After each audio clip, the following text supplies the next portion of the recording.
Good evening, everybody. Nice to see you all on what is the final episode of 2020's In Conversation With. Whilst we've been locked down and not able to rehearse, we've had a series of events on Tuesday nights when we should be rehearsing. And some of those events have been some wonderful interviews with various musicians, members of the band, composers, performers, teachers and educators. And tonight, for our final In Conversation With, we are joined by Jennifer Capstick, who is a trained music therapist.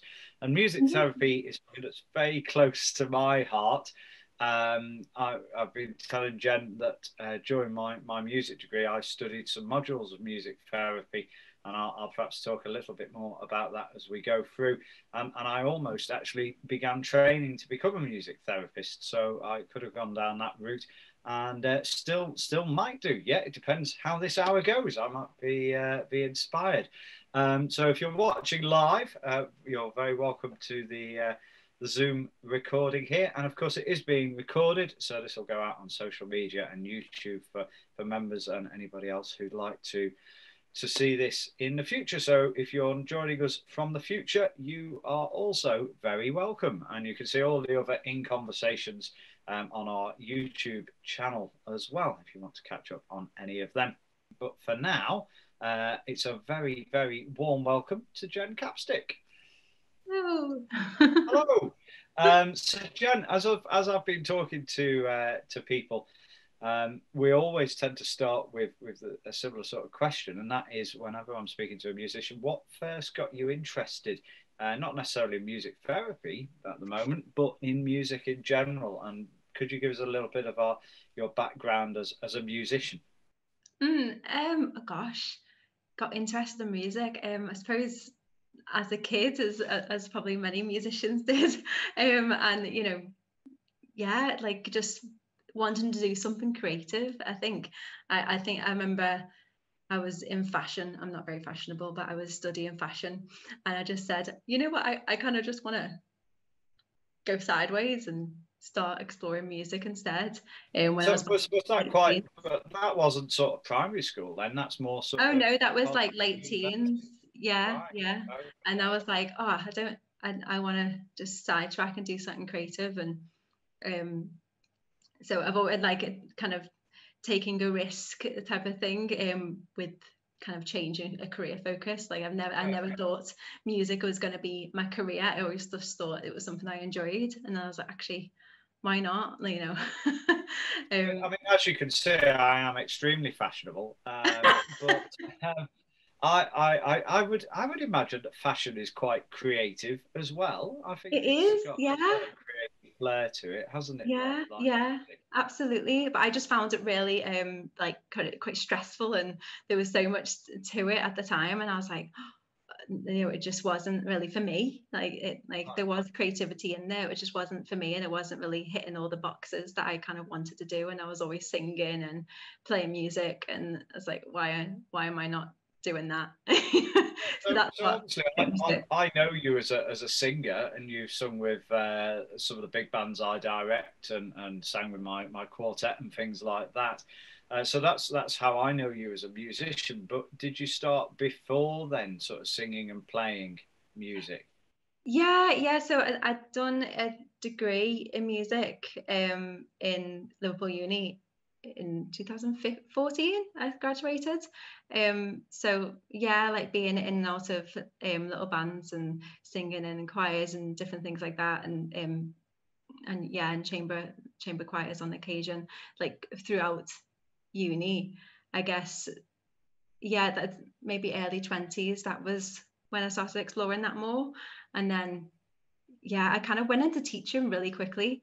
I was always really interested in the voice and how it works, and what is, like, what is that, and why is it, why does it operate in this way? Like, why is it so important for us? So many people enjoy singing, and I kind of always wanted to work with children, so I kind of went into teaching it very, very quickly. As soon as uni I kind of finished, I was like straight into teaching. So yeah, I was performing throughout university, but my focus has been teaching, I think, from day one. So even though I'm a performer here or there. I am essentially teaching is just, yeah. Would you say that voice is your main instrument then? I think, do you play a bit of piano as well? Yeah, I can bash around and accompany myself, and a bit of guitar as well. But yeah, I'd say more so piano over guitar, but yeah, bit of Okay, both. so you did your music degree, you're doing a little bit of performing, and you do a lot of teaching and voice coaching and things like that. When did you decide to become a music therapist, and how did you go about training for that? I decided last minute to be a music therapist.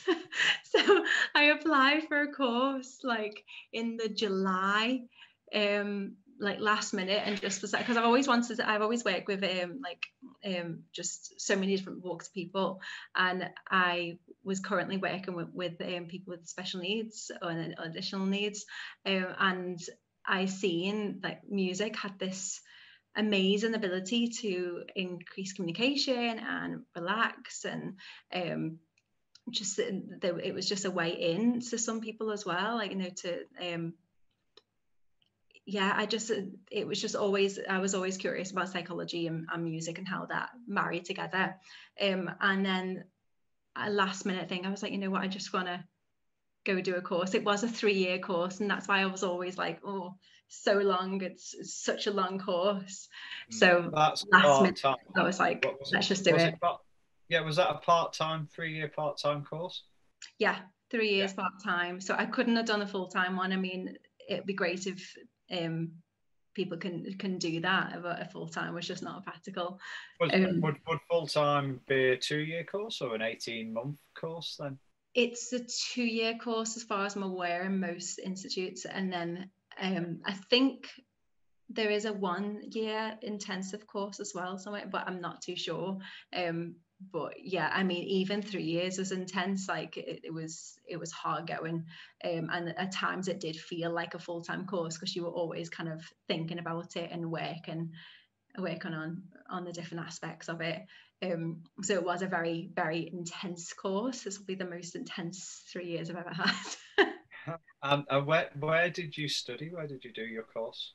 University of South Wales, so their Newport campus has a HCPC accredited music therapy course there, and it's a master's.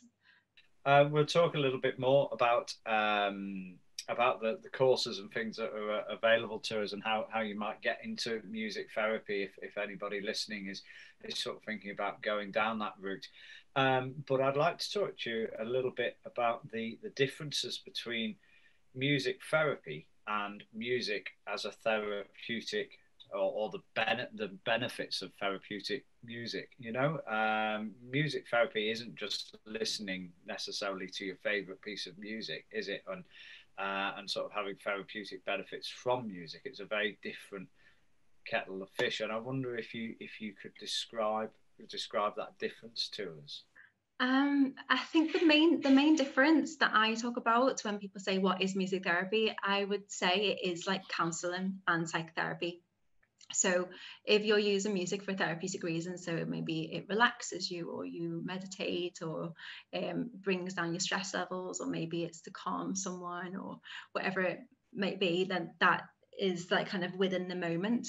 Whereas music therapy is counselling, so it will be for either short term or long term, depending on the client's needs and what kind of they want from that experience. And it is about the therapeutic relationship between client and therapist.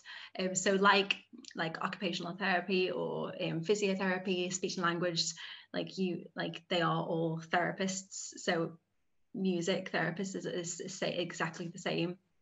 And same as like drama therapy, art therapy, dance therapy, it is essentially like psychotherapy. So that's the difference to therapeutic music and music therapy, I suppose. Yeah. And how would you describe music therapy as working? How does it actually work?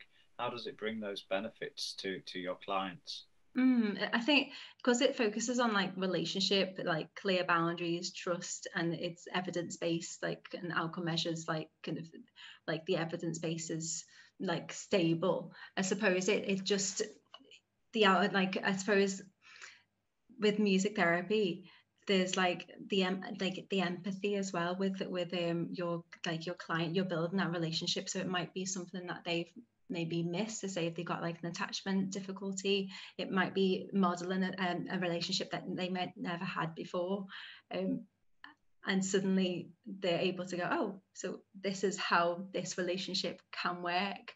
So say if it's like a parental model of a relationship, could be really beneficial to a client who might not have had that, or maybe it's a client who's struggled with trauma and needs that containment and that like holding ground to be able to work through those feelings and emotions and the trauma in a safe environment where a therapist can essentially just hold them safely whilst they go through that. So that's basically what music therapy does. It allows you to a safe space to explore that, like counselling would and psychotherapy would. You know, it gives you that safe space and the like empathy and trust, and yeah. Yeah. What would you say is the main difference between the psychotherapy and counselling compared to the music therapy? I would say the talking aspect. So like we can say like talk therapy versus music therapy, like they both have their benefits, but say if someone doesn't have the words, sometimes so when you hear a piece of music, for example, if you kind of want to base it on music listening, sometimes you don't have the words to how that makes us feel. Sometimes it's actually, let's make some music about that rather than finding a word. So I think when it comes to, especially if it's like early childhood trauma before you could speak, like, you know, if that's something that's happened to you before you were able to have words, then how do you use words, I would argue, to explain something that happened when you didn't have words necessarily? So it's kind of, it's accessing the part of you that might not be able to kind of express through language. My very limited experience of music therapy was with clients who had communication difficulties. I did a placement in a blind school, but there was also lots of different disabilities within the school as well. But everybody every session I sort of observed was with blind children who had several other communication issues as well. And they were using the music therapy sessions as a tool for communicating how they feel. So we'll talk a little bit more about that perhaps as we go through and sort of think about what a session might look like, you know, and you could give us a couple of case studies perhaps. But before we move on to that, I guess I'd like to sort of pick your brains about who can benefit from music therapy and what illnesses and disabilities can it be used to treat. Well, there is like the more popular one at the moment, where it's used a lot at the moment, is with people with dementia, Parkinson's, or people who suffered with stroke. Just because it just ignites communication, it ignites language, especially if language has deteriorated or become quite difficult for that person. Being able to communicate through music still is, it could be very vital for their kind of general day-to-day communication and having a conversation with someone. So definitely with people with dementia, and I would say people with neurodiversity, so like people maybe with autism or dyslexia or communication difficulties that may just be finding it difficult to communicate, or maybe find social, like kind of socialize and maybe accessing into school and integrating into school. Maybe they need a bit more support through music therapy. People in palliative care, end of life care, anxiety and depression, so in teens, adults, young people, mental health in general, so like body dysmorphia, personality conditions, trauma, and neurological like rehabilitation is a big one as well for music therapy. And then just general things like language skills, reading and writing, stress management. And then you could even go into like parent and baby attachment, music therapy for attachment, foster families, so doing kind of family therapy. So you've got like the person who's like the foster parents, and then the potential foster child or young person, and adoptive parents, and working with them to develop that relationship within that dynamic to So help. they'd all take part in the session at the same time. Yeah, absolutely. Yeah, so like group therapy for families, group therapy for even, I say, if it's a class, so a group of children who may be struggling to communicate and really socialize together and build up those relationships. You bring them together and see what happens. Yeah, and you can do that through music. Absolutely, yeah. Like, even yeah. So like if you had like a adoptive family and the adoptive child coming in and having a few sessions, or maybe like several sessions of music therapy where they're learning to respond to each other, to attune to each other, to to have empathy for each other, and building that security and trust through music, with the support of a therapist to kind of facilitate and again hold that environment where they feel safe to explore those new relationships. It can be really beneficial. Yeah, and on almost every single one of these in conversations we've done, we always touch on the human aspect of music and the human connection between the music, us as people, and us as human beings together. And I think we all realize, as all the musicians watching and ourselves, we realize how difficult it is when we can't make music together. Due to the pandemic, we're not able to make music together at the moment in the same way as we have. And I think that's had a negative effect on every musician I've spoken to. Nobody's found this a positive experience, and obviously everybody's excited to get back and to start making music again, and it improves everybody's mental well-being, doesn't it? And it is that connection, I think, that's so important. Yeah. How would you use music therapy particularly to help a client communicate? Would you use more recorded music, or would you do more improvisation with the client? Personally, I would use improvisation, but then again, it depends on the client. So if it's client led and the client wants to play a record piece, like a recorded music, or like really likes a particular song that they want to repeat, then we might use that. A lot of the time it is improvisation, because it's spontaneous. So to encourage spontaneous language, there needs to be spontaneity. So like matching vocals, like if someone would do a woo, or like kind of just anything, like or like a hiccup or something, like vocally, just like just a sound, like, so maybe they match the sound of like an instrument. So if the instrument's like a just like a blowing instrument went whoo, then you could like match that back. And or if a client like vocalize whilst they're playing the drum, or and hey, or whatever, you would kind of come back at them and see if they then respond back to you, and you could kind of a to and throw.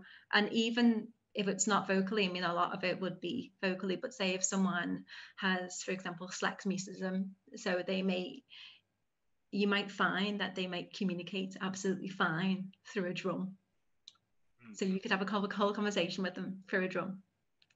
And they may be just content not using the voice until they feel like it's necessary. And therefore, it might be suitable to discharge them or recommend that. Like recommendations could be like parents or carers or whoever is, like around them in their kind of community kind of regularly communicates with them through music to allow the person to be part of the community.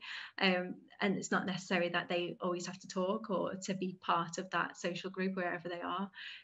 Or it could be someone who wants to or would benefit from having more of a vocal kind of vocabulary or like a vocal choice. So say if it's someone learning how to say yes and no, or to kind of having a symbol or a sound for yes and a sound for no, you know, like, and being able to have choice and verbal choice, then that could be really important for them to develop a skill to be able to say yes, okay, this means that they want yes, or to choose something, whether it's, you know, apple juice or orange juice, as simple as that, or whether it's, you know what, I need the toilet, or, you know, and just being able to communicate those things. Could be anything, but a lot of it is vocalizing, which is great, because yeah, I mean, I use my voice in music therapy because I'm a singer, so you always kind of use taught to kind of go off your instrument, or your strongest instrument, I suppose.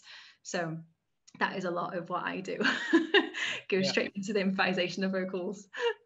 I think in the when you're improvising with a client, the and correct me if I'm wrong, but from my limited knowledge, I think the idea is to be very supportive of what they're doing, and you never sort of lead the session in that way, do you? You react and support what the client is doing, and kind of make them feel safe to express how they're feeling, and if for whatever reason they can't express that through you know, through vocals or what, through speech, I should say.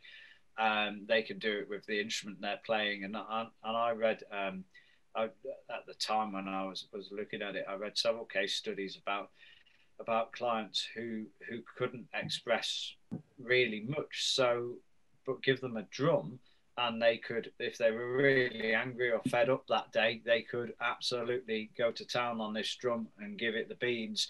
And that's so empowering that they can actually communicate how they're feeling when they've got no other way of feeling, you know, of communicating that way. Or if they're feeling in a more melancholy mood, you know, go to a different instrument and play a different instrument and create different sort of sounds to reflect that mood. And then, you know, the therapist would support that and say, yeah, let's go on this journey. How are you feeling today? Where do you want to go? And am I understanding that correctly?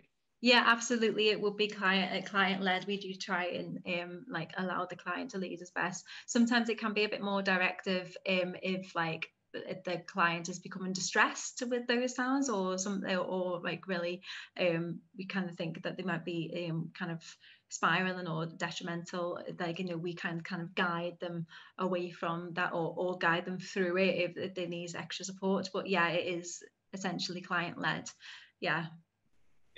So could you describe maybe I don't suppose there is a typical session of music therapy, but maybe give us an idea of a case study of what would actually happen in a music therapy session from the very start of the session to what you explore to how you would finish that session, and just give us a kind of brief overview of what an actual music therapy session would kind of look like and involve. I mean, yeah, as I am kind of thinking, if it was like a child, like a young child, it's first off, you would want to create a safe space for them to kind of, that secure space for them to go in, and to know that they're allowed in that space, they're allowed to move around and communicate in that space. And so how you would do that? Where would this typically happen? You know, would this be in a school? Would it be in it could be in a school. Yeah, it could be in a school. It could be in a music therapy like environments, to say, if like if the music therapist has a studio themselves, and they come, or it could be in a hospital. It could be kind of, you know, outreach, or inpatient in a hospital environment where a music therapist is placed, or in a school, whether that's a communication school or a mainstream comprehensive school, or whatever it may be. But yeah, like my experience was with Music Space Northwest, and they had a room at the university campus, you know, and obviously they operated from there, and clients would would come in. And this room was just absolutely full of percussion instruments, tuned percussion, non-tuned percussion, a couple of pianos, some guitars, very accessible instruments. Yeah. You know, and the clients could come in and you know, I'll not preempt what you're going to say actually, but you know, sort of they had the choice of what they wanted to go to and play, and then would be supported in what they were doing. Absolutely. Yeah, just try to get an idea of where this sort of thing happens. Yeah, so if it's in a school, it would potentially be in a familiar room that's like consistent every week. So then they know, you know, the music therapy room is this room, and they know what to. But then again, if it's the first time they've ever been in there, it needs to be accessible. It needs to be friendly and welcoming and safe and I suppose just structured as well. So we talk a lot about boundaries. So like already assessing the boundaries and being aware of those boundaries. So we talk about like having like a hello song or a goodbye song, and this might not be, I mean, if you're working with young ones, it could be quite a structured song, or like, you know, it could be a hello and you're using the person's name and telling them what what it is that they're doing. So it's music therapy, and this is going to start now. Or it could be the hello song is one of the biggest sort of memories in my mind from when I did my module, and I've got the most wonderful hello song story which I might share with everybody if we've got time later. But could you give us an example of a hello song? If I came in for a music therapy session with you for the first time, what would you, so how would you open with your hello song? And I think then you would tend to start each session with that similar sort of hello song, wouldn't you? Yeah. So like gosh, sometimes it's quite spontaneous. Like, so it usually goes like kind of like hello Phil, hello Phil, and then you maybe repeat it 3 times so they kind of know they're talking to you, and then you would say it's time for music in a certain way, or and then kind of it's beneficial actually if you're recording a session, so then you remember it. Or you have like, if you decide not to do like an improvised one, you would use like a generic one. So say maybe using like a nursery rhyme, so you do it to like Ferrajaka, for example. So then you remember, okay, I sang the hello song to a certain nursery rhyme. If it's like a young child that would recognize that tune. Yeah. And then I would always say, especially if it's a client that I haven't met before, I would then introduce myself and say, you know, and bring my name into the song, and like point to myself and then maybe point to them and say like their name and then my name in that song as well. And then again, end it on it's time for music, or it's music time. And that would start each session, wouldn't it? You'd start, and I think, you know, when I teach, I do a similar sort of thing. You know, when I used to teach in schools, and I used to teach peripatetic teachers to teach as well, you know, I'd say it's really important that you start your lessons in a very similar way each time, because you don't know what has happened to the student before they've come into your practice room. You don't know what's going on now with adults still. I don't know, maybe they've rushed from work, maybe they're having a nightmare of a day. If they're in school, maybe they've just come from maths and they didn't enjoy maths, or maybe it's been lunchtime and someone's been mean to them, and they come in and you just expect them to get straight down to business. You don't know how your client's feeling that day. You know, you want to settle them down. So, you know, when I'm teaching, I always start with, you know, how are you? How's your week been? How's your practice been going? Right, let's do this warm-up exercise, that warm-up exercise, and that kind of thing. So from that way, you know, because the sessions are starting straight away, you settle down, you calm down, you relax, you feel more open, you feel more engaged, and you feel more ready for what we're doing. And with the wind orchestra, you know, members of the wind orchestra will know, we start the rehearsals in a very similar way each Tuesday evening. You know, we have our warm-ups, we play our scales, we play a couple of games, we play some chorales. By that time, everyone's settled. It doesn't matter what's happened in the day. You know, you're ready to go for rehearsal. So it's a similar kind of thing to that. Absolutely, yeah. It gives you a time, as you say, just to settle and go, okay, I'm here now, and this is my focus for the next half an hour or an hour or whatever the session's planned to be. It gives you that stability and a boundary as well, to say if maybe maths class has been chaotic, or you've had a really bad day, or you're not really feeling great, or maybe you've missed class and you haven't been able to engage, and now it's time for music therapy. Let's acknowledge that. Let's just bring our focus into this is what's starting now, and if it comes up in the session, then that's okay, and we can work through it. But let's just establish what we're doing right now, to kind of bring them into the room, bring them kind of focused in.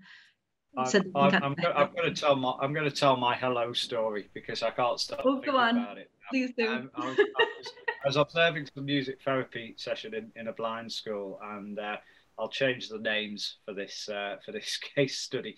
But the whole music therapy sessions have been going on for quite some weeks, and the principal goal was to get this very young blind boy to recognise his own name and say his own name. That was the kind of primary goal. So the hello song would start, and we'll call him Phil for the purposes of this. And he came in, and he had a small plastic lemon, and he was carrying this small, I think it could have been a shaker, a little lemon shaped shaker. And so the hello song starts very similar to something that you sung, hello to Phil, it is time for your music. Hello to Phil, it's time for your music. That goes on.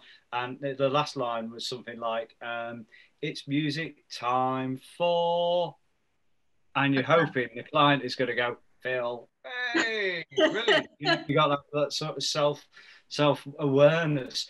And this little lad just went, and it's music time for lemon. Brilliant. Lemon, brilliant, superb. So then the whole session was all about this lemon and what he could do with this lemon, and he was made up, and that had a huge impact on me. It was a long time ago now, but I'll never forget that. And then as you go into your session, what happens next? What typically would we see? So it depends on kind of working on short-term or long-term goals, what maybe the client brings that session. So the session might have a structure to say, okay, in the therapist's head, you might go, okay, well, they're working on these aspects. So then you kind of have things in mind and little activities to bring that in. But the client could come in really distressed, and actually then the session is tailored around helping the client kind of come back down to regulating in a capacity that they can then continue the day in without being so distressed and just bringing them down. So it could completely change, but you do have a goal. Let's say if it was like neuro rehabilitation, so it might be the goal is for them to move their arm, or to give a shoulder shrug, or maybe it's like a verbal thing, so say to create a particular sound that day. So then the songs or the exercises will be tailored to encourage those, or to kind of spontaneously use those sounds, or to create that sound. And that might be a long-term goal, depending on the client. Or it could be short-term, so it could be okay, they might be able to do this by session 6, and you might be on session 2 or session 3, and just working along that. And it could be there could be potential time for talking. So if you're working with teenagers, or anyone really, but when I'm thinking teens, if they're wanting to talk about something, given that space for them to process and talk, and silences is really important as well.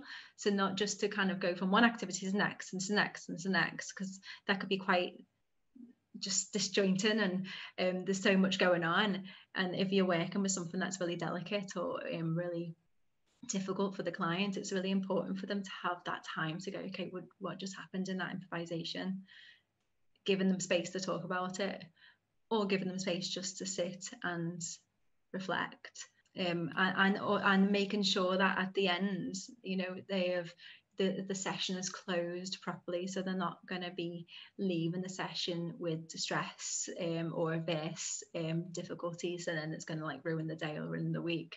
It's being able to give that stability and consistency and reassurance that what stays, what happens in the therapy room stays in the therapy room, and just making sure that they're not just, it's just not a hard, like kind of too hard to leave the room.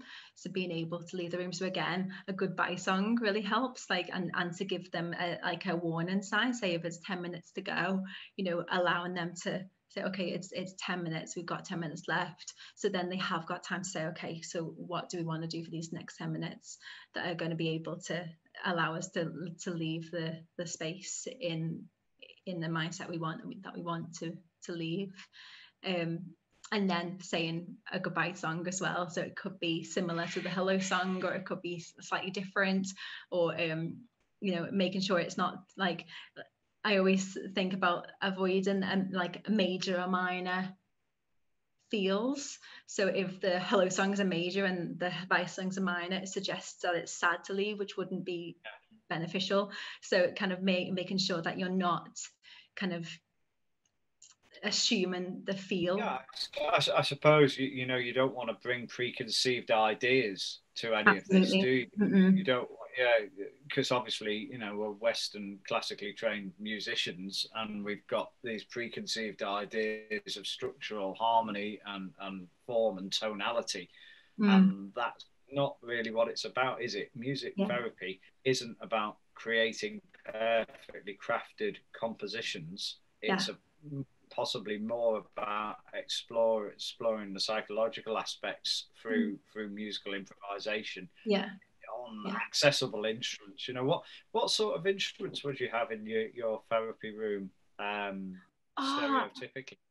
I should have got my suitcase out. It's in there. Oh yes. I've got like just shakers, and I've got these really cool tubes that make different sounds, like all different shapes and sizes. A piano, guitar, ukulele. Ukulele is very, very, very liked. Like, you know, it's a great instrument by myself. Like, I love it.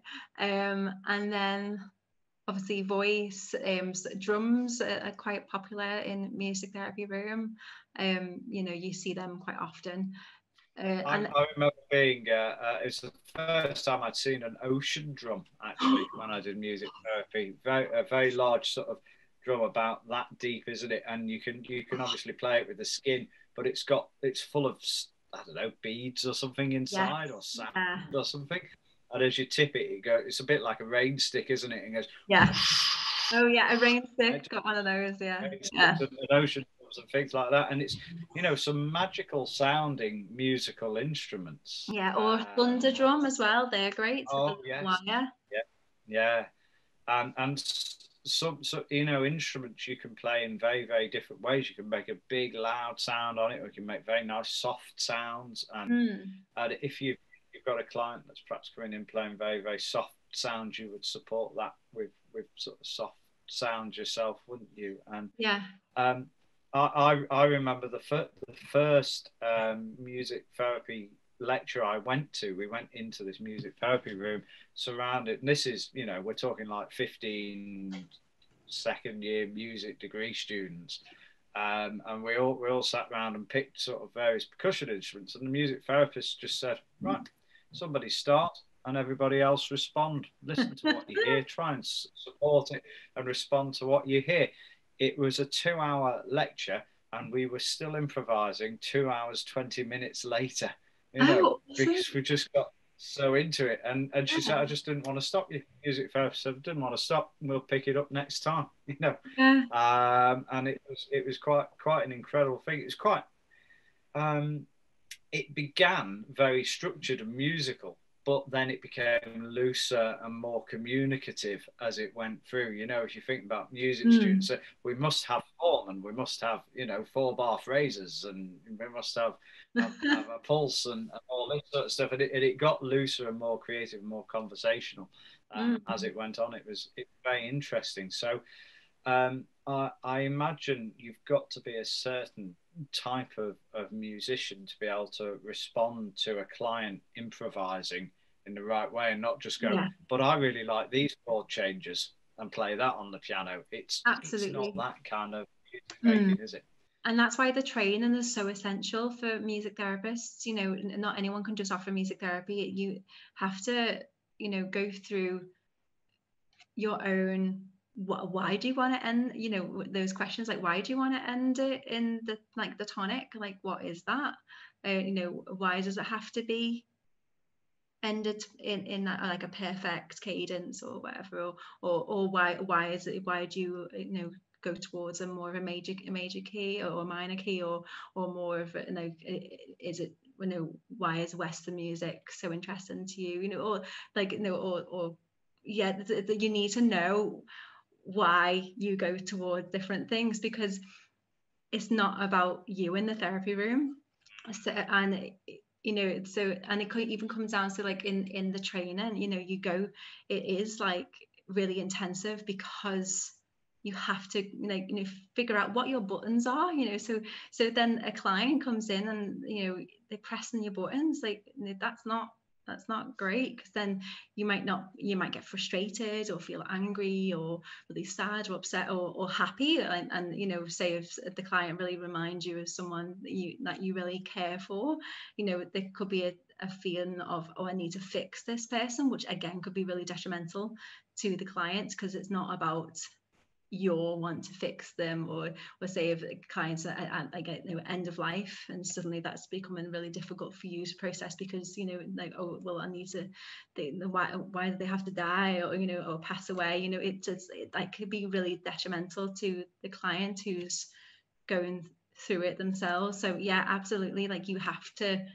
be able to sit in that dissonance if the dissonance comes up, and if you can't, then, you know, you need to be going to supervision and seeing why, you know, what was it that client brought up, or what was in the room for you, like what was that, so then you can work through it, you can establish what is yours and what is the client's, and then be able to then come back to that client with more of a clear stance. And that's why supervision is vital. That's why, like, you know, if you need personal therapy is vital, especially in training.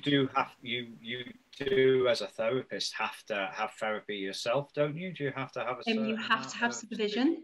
Yeah. Yeah, you have to have a supervisor. Right. So what happens at those sort of sessions? You go and see your supervisor and discuss what's going on? Yeah, so you might bring a piece of work, you might bring some like video of your clients, or some work that, and describe the work, or whatever you might have, some material, or you might just come in with just a general catch up of, like, you know, just general professional developments, things that you might need to go through and learn about and discuss. Or it could be more like, you know what, this came up and I've no idea how to support that, and you're allowed to kind of, you know, express that to your supervisor and say, you know, can we talk about this? And, you know, and being able to, fitness to practice is huge. So being able to address different things and to work things out with your supervisor, so then you're kind of, it's almost like a third party support to your clients in a way. So it's a secondary kind of, you know, you're the first, like, you know, the therapist to the clients, but to be able to give that therapy, you have to have, it's almost like a second mind to be able to just decipher things. It's vital. Personal therapy is encouraged as well, especially in training. So like in training, I had to have like 20 hours a year of personal therapy kind of ticked off to be able to pass the year. So to be able to, and that was to go through my stuff, to learn about myself and to invest in myself, and to learn about my triggers, what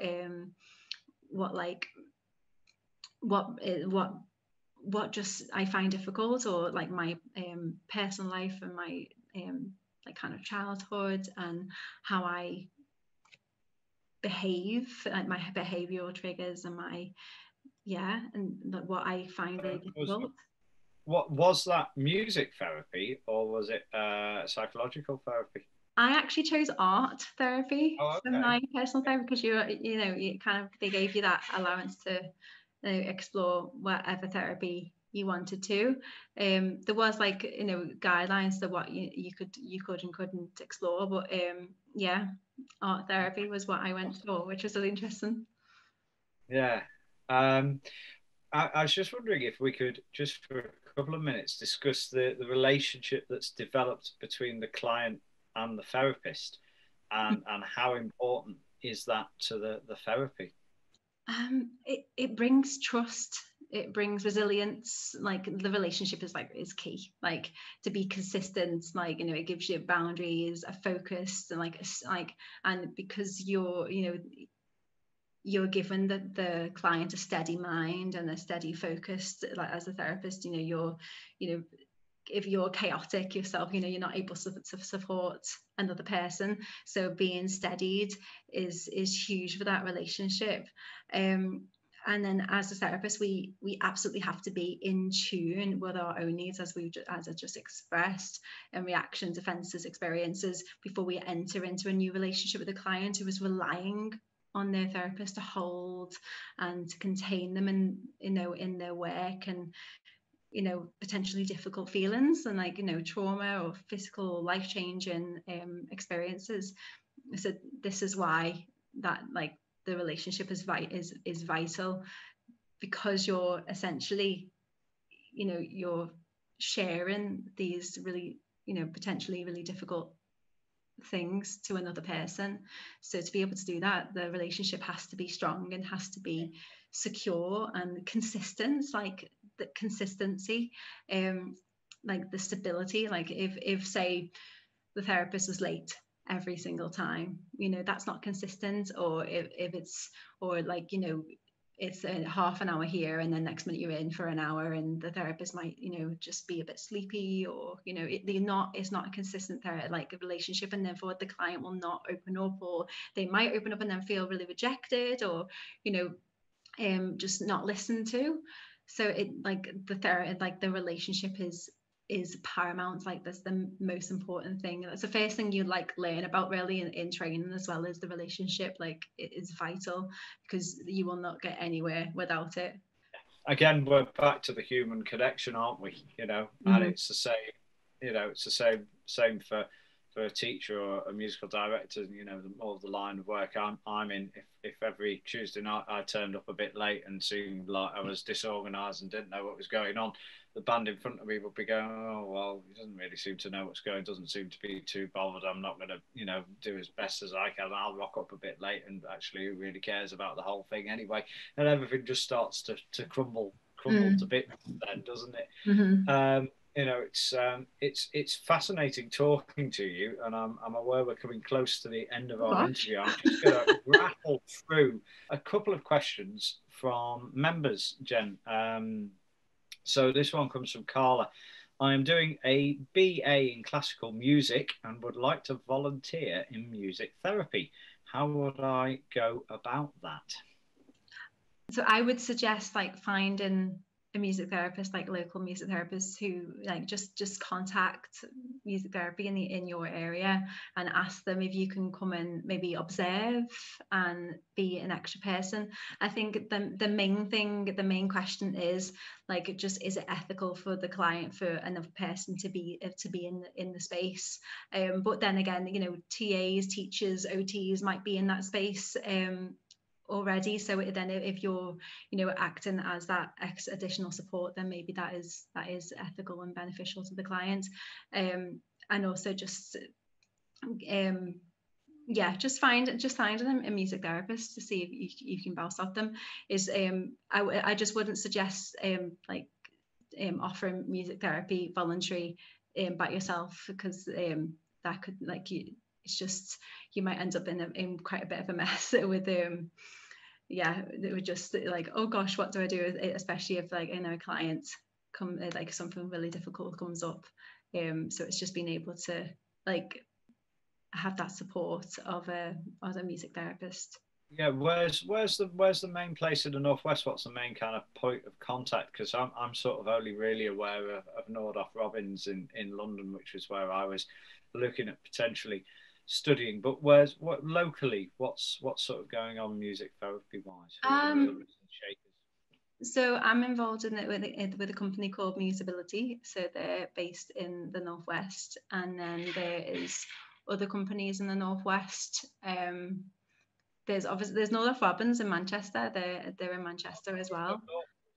Right, okay. And I'm sure they've moved to they're in Newcastle as well. You're wrong. Right. Yeah. But yeah, no, there's like music therapists around. If you go onto the BAMT website, so British Association of Music Therapy, if you go onto their website, you can put in your area and you can find us all. So there'll just be like loads of music therapists come up into the area, and the same with HCPC as well. So that's the Healthcare Profession Council, which music therapists have to be registered to be able to practice music therapy.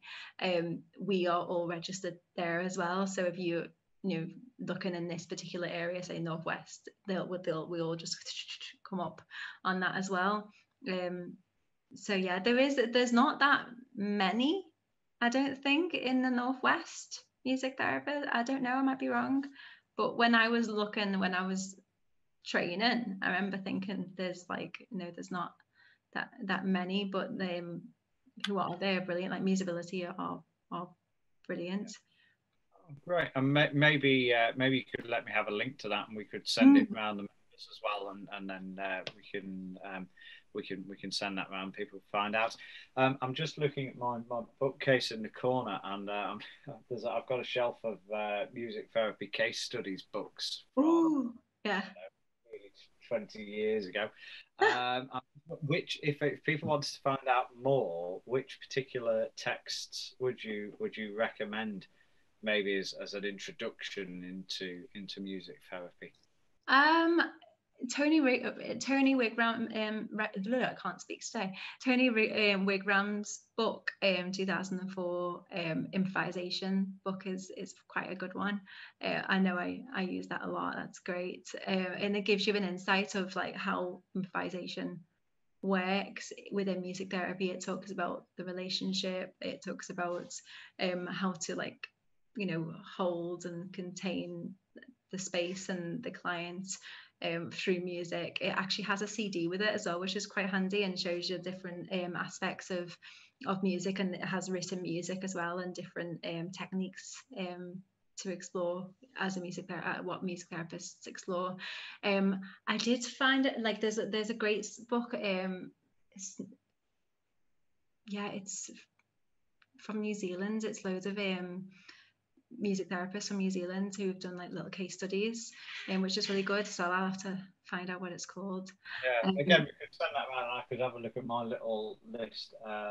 Music Words is one, and I've got a lot of the Ted Robbins stuff. Yeah, there's Music for Being as well. And then there's also Bunton Stage music and music therapy. That's a really good book. It's Lou, and it's from 2014, so it's quite new, and that has a lot in it as well. Worryingly, I think a lot of my resources are quite dated now, actually. So things have probably moved on a little bit. Yeah. Oh yeah, and Voices. There's a website called Voices, which are all music therapy, and there's a lot of like up-to-date peer-reviewed papers and that people have done research and case studies. That's called Voices. So just if you put it into a search engine, Voices music therapy, you'll probably find it, and it's a free resource. That's really good.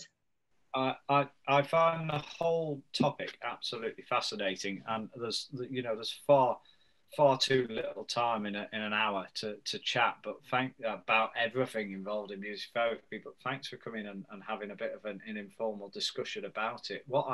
I'm going to put you on the spot now, but what I'd like to do in the future perhaps is, when we can safely, is invite members of the wind orchestra who would like to come together and take part in kind of a music therapy workshop session to see how music therapy would work with musicians, a bit like the kind of session I was describing I took part in university, and we could get a lot of instruments and have a careful think about how we plan the day and just show how a music therapist would improvise with clients. That sounds great. Yeah. If you're up for that, we'll get you booked in now, and I'd be delighted to do that. And I'm sure many of the musicians from the band would be really interested in taking part in a session such as that. Yeah, sure, definitely. Yeah, that'd be fun. Great. And I always finish with this question. Really, I always ask this of people I particularly admire, and that is, if you were to give me one piece of advice about your specialist subject about music therapy, one piece of advice about music therapy, or wanting to get into music therapy, what would that be? Gosh.